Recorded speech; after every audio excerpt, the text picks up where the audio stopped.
بسم الله الرحمن الرحیم. مانند که ما یک لوپ خود را و یا هم یک کندیشن خود را نستد می ساختیم، به این معنی که ما در یک لوپ دیگر را اینکلود می کردیم مورد نیاز خود، ما می توانیم استراکچرهای خود را همچنان نستد بسازیم. چه قسم؟ مثلا ما یک دانشگاه داریم، در اینجا یک مثال داریم. در دانشگاه بعداً ما چی داریم؟ دیپارتمنت ها داریم. دانشگاه خب بیرونی می باشد، در داخل باز دیپارتمنت داریم. در داخل دیپارتمنت باز هر یک دیپارتمنت مثلا بر خود داره یک اسم دیپارتمنت، هد دیپارتمنت کی می باشد و بسیاری از دیگه شاگردها یا بسیاری از دیگه دیتای استادها و غیره و غیره که هر یک آن را ما توسط استراکچر معرفی کرده و در دیگه استراکچر دخیل می سازیم و یا هم نستد می سازیم. این طریقه را می گوید نستد استراکچر. خب که این به خاطر چی بهتر می باشد؟ در وقتی که ما بسیار یک دیتای کمپلکس داریم و یا دیتا و یا معلومات کمپلکس داشته می باشیم، وقتی می خواهیم توسط همین دیتا استراکچر ها ارگانایزش بسازیم. در وقت ریل ورد که ما مجبور می باشیم از آن استفاده کنیم تا دیتای ما بسیار منظم باشد. ما فقط درباره همین نستد استراکچر می خوانیم، میریم به IDE و آن را کار می کنیم. در اینجا ما میایم کد قبلی را کاپی می کنم تا وقت شما را بیشتر نگیرم و هرچی که منظور باشد از آن حرف بزنیم. در این مثال ما یک استودنت داریم و استودنت دارد چی؟ یک اسم و یک ایج، ولی ما می خواهیم که به آن یک بیچ به این معنی که در کدام سال درس می خواند و یا هم در شاگرد کدام سالها می باشد. مثلا از کدام تا به کدام، از 21 الی 25، البته از 2021 الی 2025 و یا هم از 2020 الی 2024. دانشگاه 4 سال می باشد، پس شاگرد یک دانشگاه را می بینیم که بیچ آن چند می باشد، ولی این کار را ما توسط دیگه استراکچر می کنیم. میاییم آن استراکچر را برایش معرفی می کنیم. پس ما میاییم در اینجا نوشته می کنیم struct و اسمش را مثلا بیچ می مانیم و یا هم year و میاییم در داخل نوشته می کنیم end year و یا هم اسم آن جداگانه باشه. ما بخواهیم که مثلا سال فراغتش نوشته می کنیم، البته در اینجا year of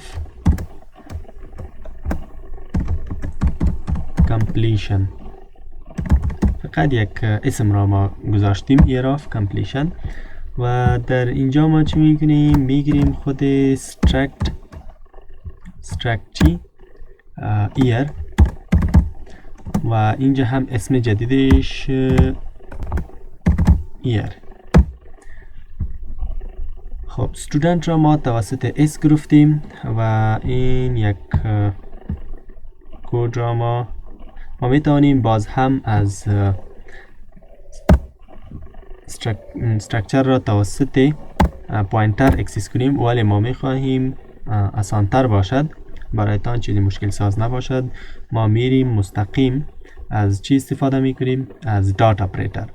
پس وقت ما این استودنت را توسط اس معرفی کردیم، میایم اول همین دیتای اینجا که چی باشد هر یک آنها را پر می کنیم و بعدا دیتای این را میریم به همین ترتیب آن را پر می کنیم.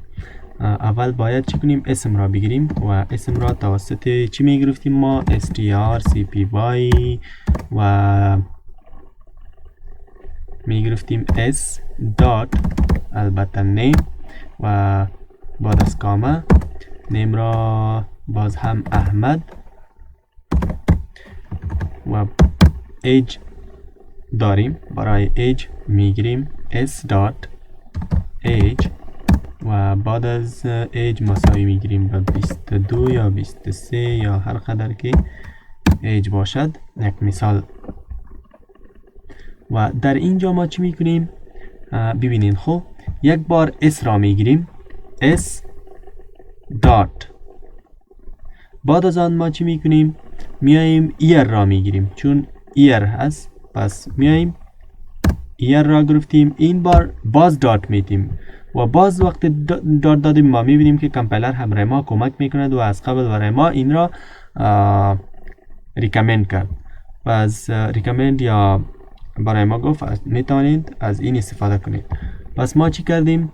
در این فقط یک دیتا است. اگر دیتا بسیار می بود به این معنی که وریبل های دیگه و یا ممبر های دیگه می بود، آن را هم برای ما اینجا میارد یک پیشنهاد میگد که این دیتا را استفاده میکنید. پس ما چون یک دیتا بود همین نما استفاده کردیم. بعد از آن مساوی ساختم چون از تایپ انت بود. به همین ترتیب ما باید year of completion، مثلا ما در سال 2026 فارغ میشیم، پس 2026 را برای ما گفت و یا هم ما برایش 2026 دادیم.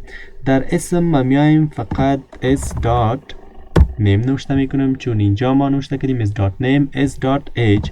باز هم ما میایم اینجا s dot age نوشته میکنم و مکمل این را چی میکنم؟ کاپی میکنم.